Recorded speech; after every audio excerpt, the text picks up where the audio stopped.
So within this chapter, I'm going to be talking about licensing and registration. Always ensure that you've got the right license and registration with your local council prior to actually opening. Always ensure that the licenses and registration is actually up to date. So always ensure that you check the requirements within your state, especially for Australia. If you're in a different country, always ensure that you've got the right registration and the right licensing before you actually start the treatment, because this will actually help you to be able to accurately provide the treatment and the right specification within your state or territory.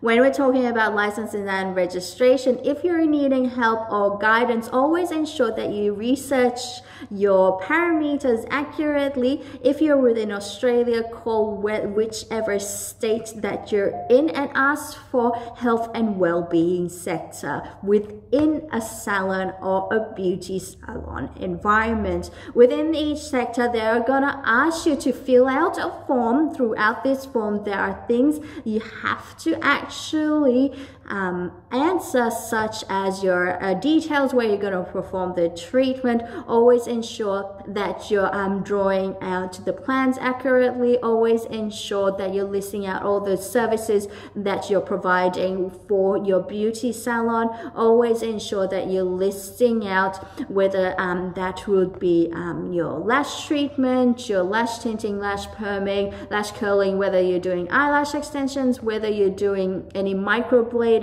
So if it's microblading, always ensure that they're understanding that it's also a parameter of cosmetic tattooing. So it's actually a treatment that is skin penetrating. So always ensure that you ask them if you're actually filling out the form accurately as well. And usually the fee of the registration is around $220, but if you want to fast track your application, you can do that as well. So go through the form and recheck with your council to actually ensure that you've done everything accurately within your space. Then you can actually start your treatment. If you're renting out a space, you can also ensure and understand that each space has its own registration. You can check the registration from the person that you're renting from, and if they have the list of services or treatments that you're actually providing for the client. So that's it for this sector. We're going on to the next sector.